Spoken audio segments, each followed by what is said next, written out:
ओम शांति। आज बाप दादा के साकार रूप के चले हुए वे मधुर महावाक्य जिनका श्रवण हमने अपनी प्रातः क्लास में किया, आइए अब उस पर हम मिलजुल कर मनन और चिंतन करें। मीठे बाबा, हम बच्चों को आप समान मास्टर प्यार का सागर बनाना चाहते हैं। तो बाबा बोले, मीठे बच्चे, तुम्हें मास्टर प्यार का सागर बनना है। कभी भी किसी को दुख नहीं देना है। एक दो के साथ बहुत प्यार से रहना है। तो मास्टर प्यार का सागर किसे कहा जाए? अब इंग्लिश भाषा में बच्चे को मास्टर कहा जाता है। हाँ जी।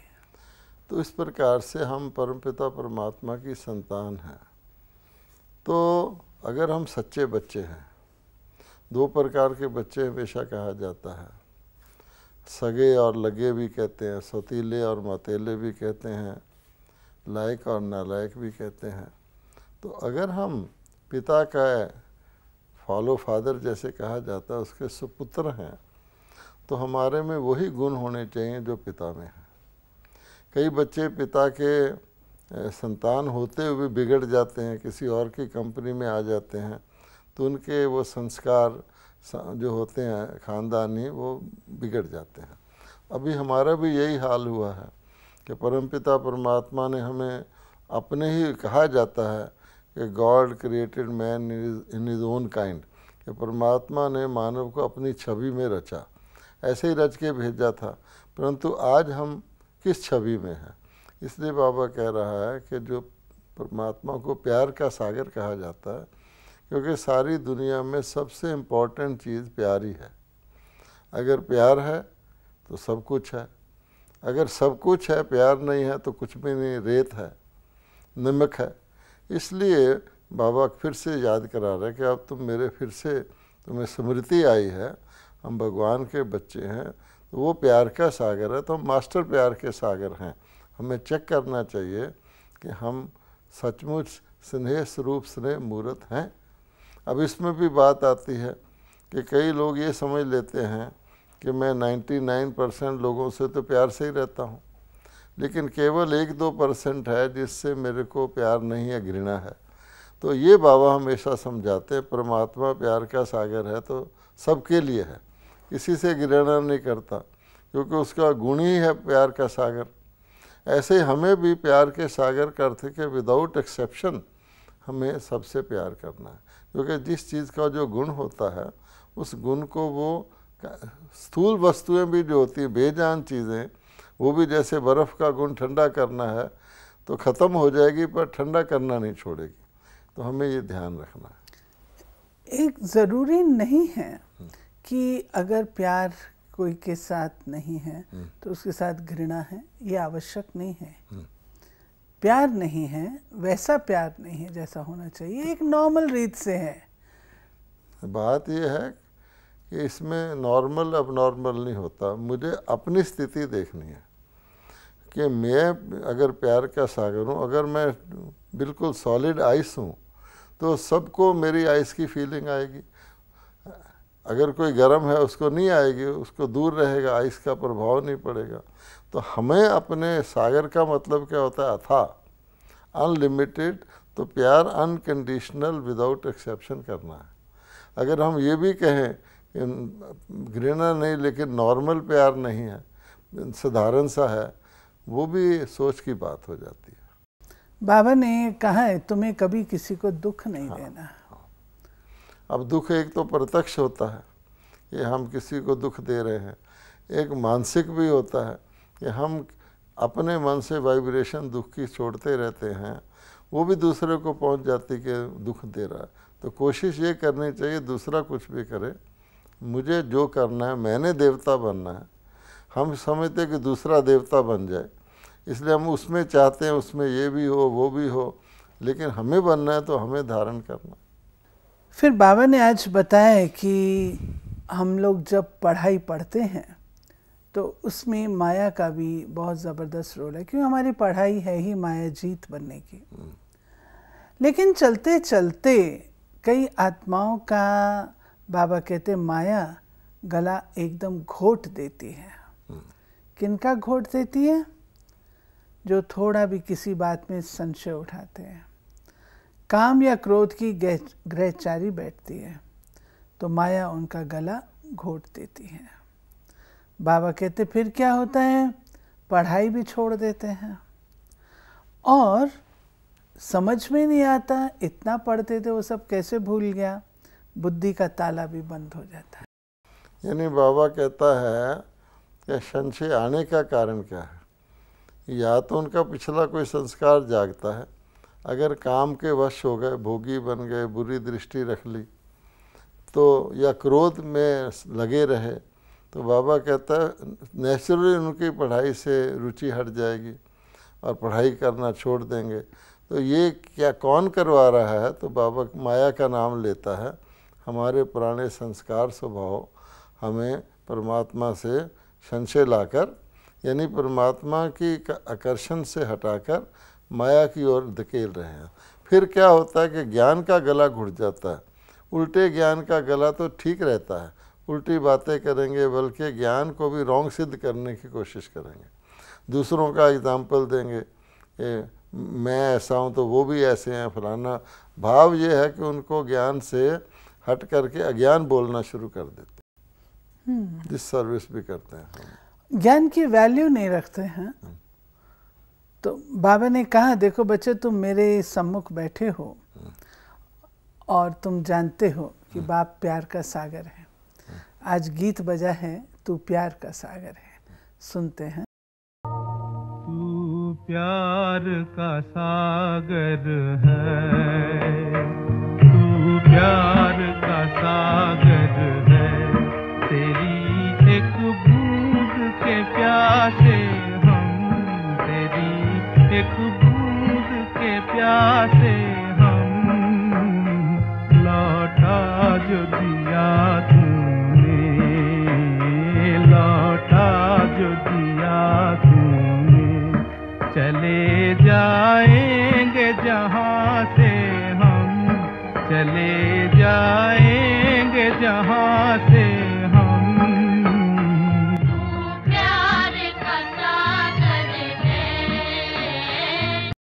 तो बच्चे जब बाबा के सामने बैठे हैं तो बाबा प्यार के सागर हैं, उसका अनुभव भी करते हैं। और बाबा भी कहते हैं देखो बच्चे, मैं तुमको इतना प्यार देता हूँ, जो तुम्हारे संस्कार इतने प्यार के बन जाते हैं जो कि अविनाशी हो जाता है। प्यार न केवल तुम्हारा आपस में प्यार ऐसा अच्छा रहता है, लेकिन जानवरों के साथ भी बहुत प्यार रहता है और जानवर भी उतने ही एक दूसरे के साथ प्यार से रहते हैं।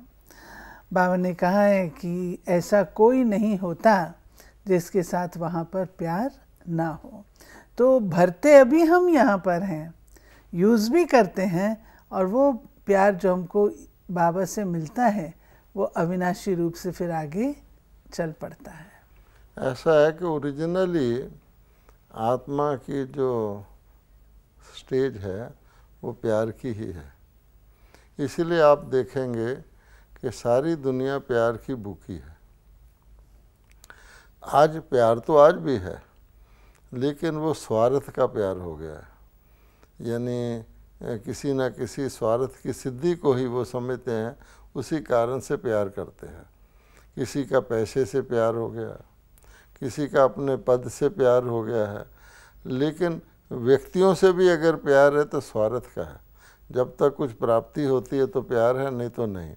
तो बाबा कहता है सच्चा प्यार जो होता है उसमें स्वार्थ नहीं होता, उसमें वास्तव में देने की भावना होती है।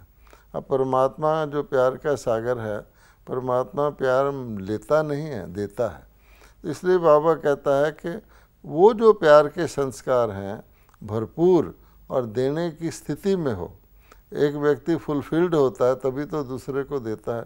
अगर मुझे ही प्यार चाहिए तो मैं किसी को प्यार कैसे दूंगा? इसलिए बाबा कहते हैं मैं तो सागर हूँ।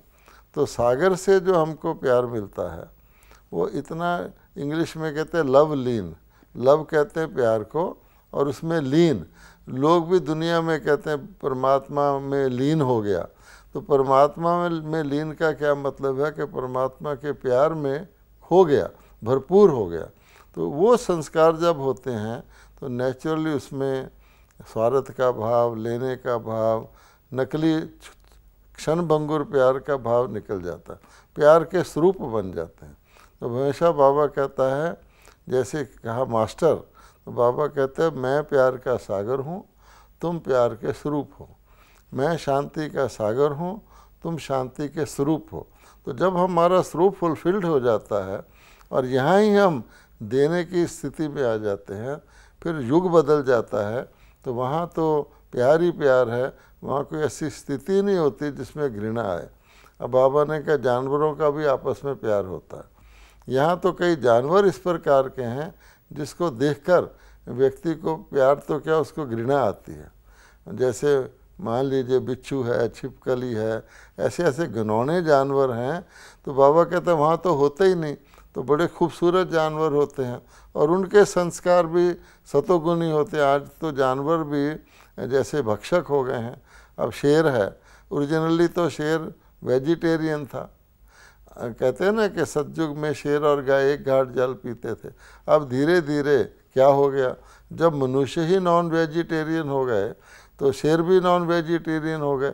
इसलिए बाबा कहता है कि वो जो स्नेह है, नॉन वायलेंस, प्यार का मतलब है वायलेंस की कमी। इसलिए बाबा हर मुरली में कहता है दुख ना दो। दुख देना वायलेंस है, तो जो दुख देगा उसको फल क्या मिलेगा, जो हम देंगे सो पाएंगे। तो कहता है दुख ना दो तो तुम्हें दुख नहीं मिलेगा। फिर बाबा की आज की मुरली में एक नई बात अंडरलाइन हुई है।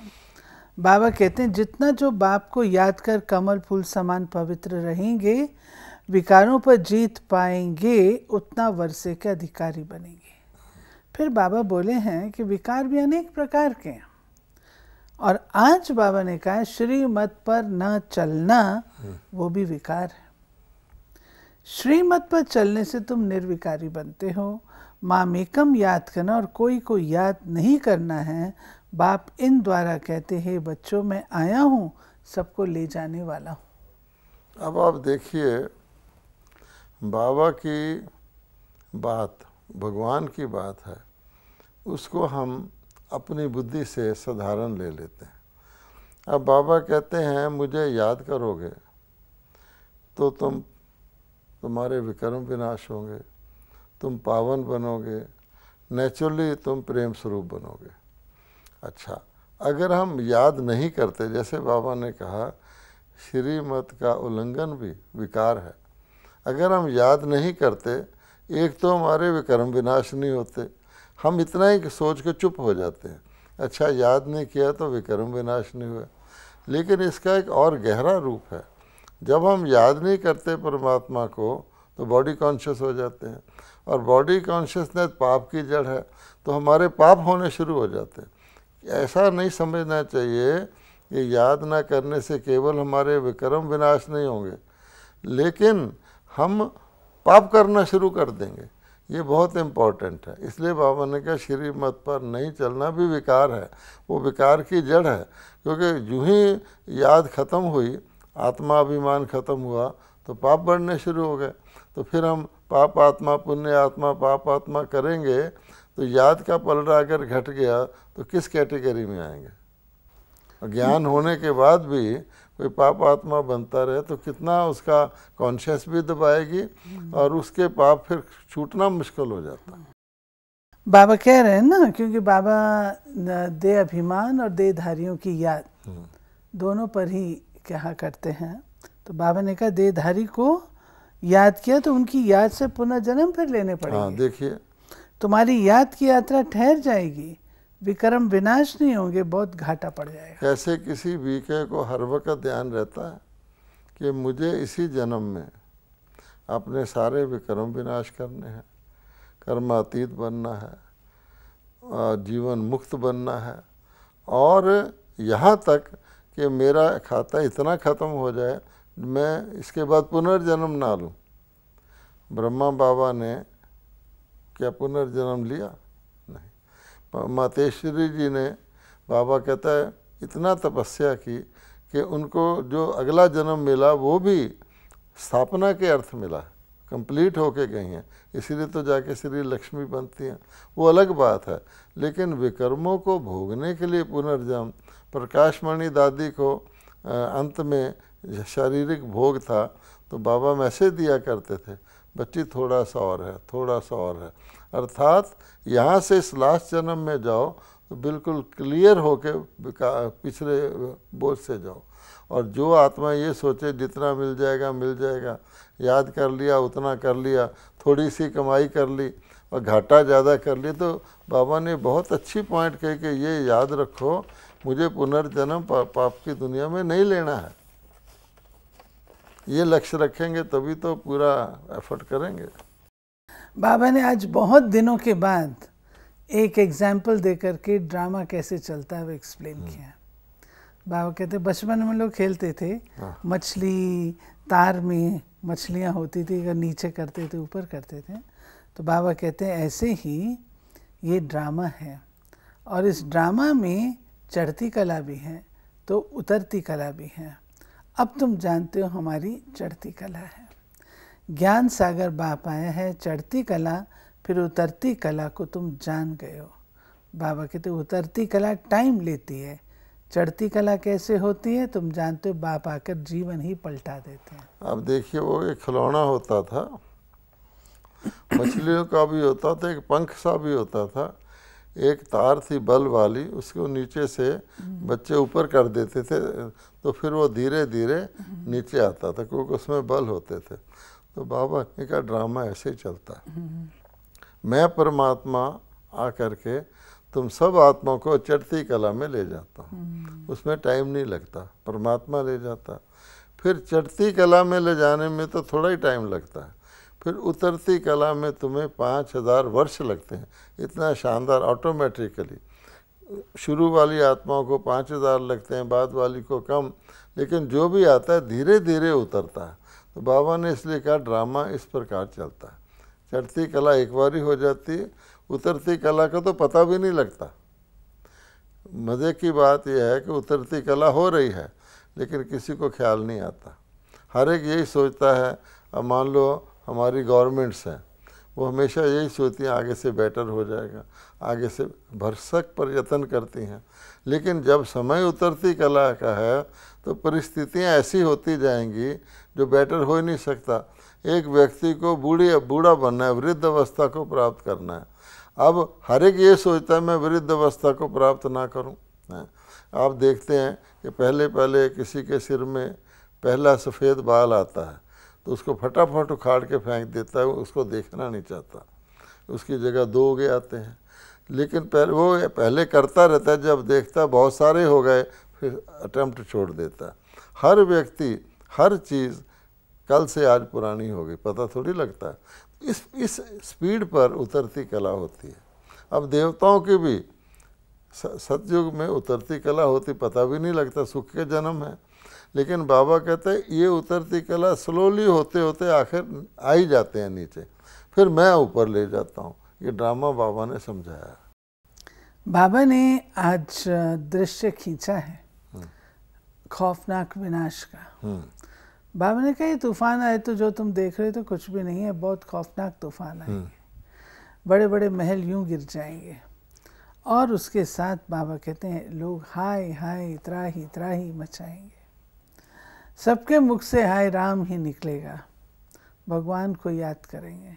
यानी कहने का भाव बाबा का ये है, जिसमें फांसी का भी मिसाल बाबा ने दिया कि लास्ट में सबको जब अंत काल होता है उस समय हर एक को कहा जाता है कि परमात्मा को याद करो, और अब आपका वो समय है जबकि आपको शिव बाबा को निरंतर याद करना चाहिए। नहीं, एक तो होती है साधारण मृत्यु, ये जो बाबा ने पादरी याद का, फांसी याद का मिसाल दिया है, साधारण मृत्यु के वक्त भी आप कोई मरने लगता है, जैसे प्रेसिडेंट कैनेडी का भाई शरीर छोड़ने लगा, उसके हाथ में पादरी ने माला दे दी कि पुण्य का ख्याल आ जाए। ऐसे कई कह देते हैं फांसी चढ़ने से पहले भगवान को याद कर ले, वो साधारण मृत्यु है। बाबा कह रहा है कि ये तो विनाश है, प्रलय है, जिसको क़यामत कहते हैं। इस समय तो इतना ज़बरदस्त खौफनाक, क्योंकि सारे पाप इकट्ठे होकर सामने आएंगे, सीन होंगे कि मनुष्य त्राही माम करेंगे। ये मकान आदि महल आदि ताश के पत्तों की तरह गिरेंगे। आंधी तूफान अथाह होगा, कहीं गर्मी होगी बॉम्ब गिरने से, कहीं रेडिएशन होगा।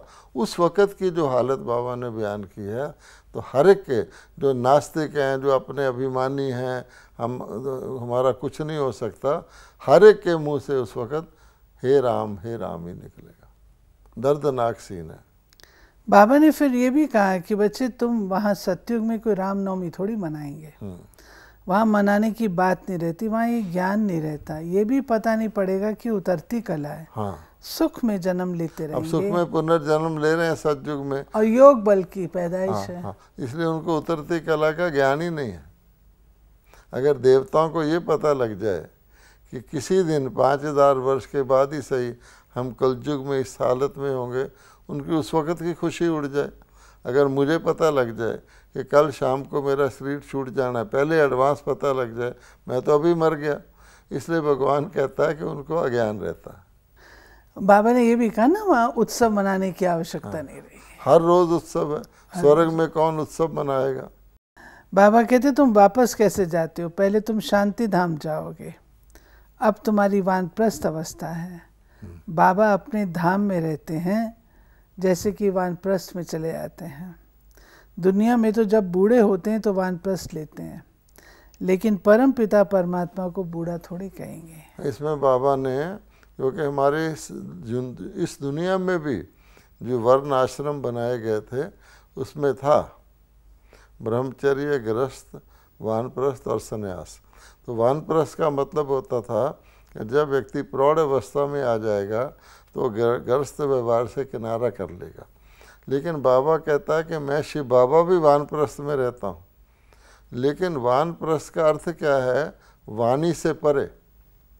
वानप्रस्थ में जहाँ आवाज़ नहीं है, तो वास्तव में परम धाम का निवास वानप्रस्थ है।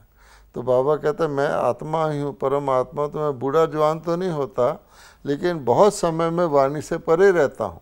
इसलिए परम धाम को भी कहा जाता है वानप्रस्थ, अर्थात निर्वाण भी कहते हैं। पार निर्वाण चला गया, अर्थात जहाँ वाणी नहीं है। बाबा ने हम बच्चों को आज ये भी समझ दी है कि बच्चे ड्रामा है, और ड्रामा में हर आत्मा का अपना पार्ट है। प्रेसिडेंट है, प्राइम मिनिस्टर है, शिव बाबा है, और अन्य आत्माएं अपना अपना पार्ट प्ले कर रही हैं। उस पार्ट को उस रूप से देखकर समझते हुए अपने रोल को प्ले करना है। इसमें दो बातें हैं। एक तो इसमें ये समझना चाहिए, जो लोग कहते हैं भगवान सब जगह है, तो बाबा ने बताया अगर सब जगह हो तो सबका एक जैसा ही पद होना चाहिए। लेकिन राष्ट्रपति है, प्राइम मिनिस्टर है, उसका सेक्रेटरी है, पीएन है, तो ग्रेड्स है ना। अगर भगवान सब जगह हो तो सारे ही राष्ट्रपति होने चाहिए। एक तो ये बात है। फिर बाबा इसी प्रकार से कहता है जो हमारा पार्ट मिला हुआ है।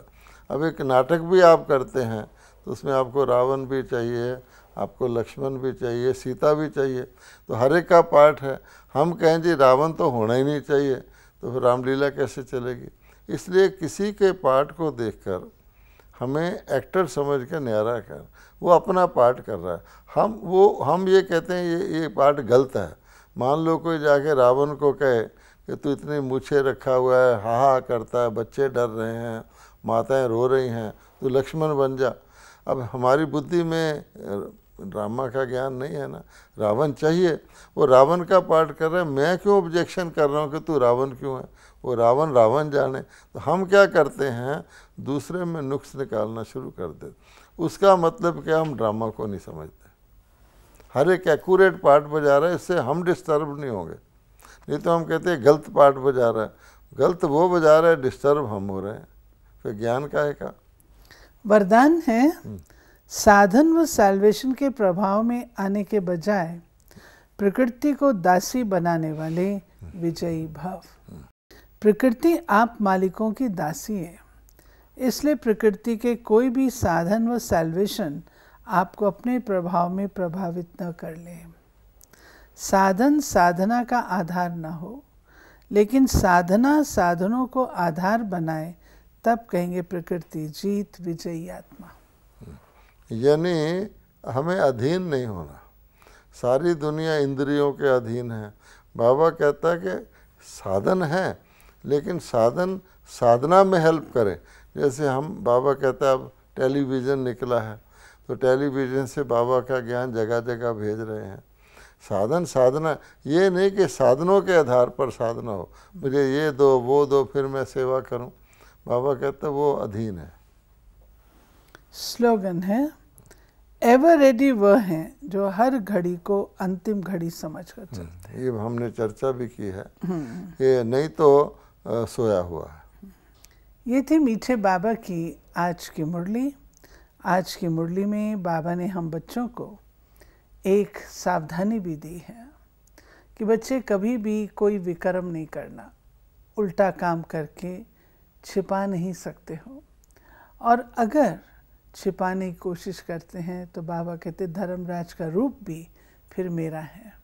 और आज जो बाबा ने गुह्य बात बताई कि श्रीमत पर न चलना भी एक विकार है, जिसको कभी कभी हम नज़रअंदाज कर देते हैं, उससे कितना बड़ा भारी नुकसान होता है वो आज हमने देखा। इन बातों पर हम ध्यान देंगे। ओम शांति।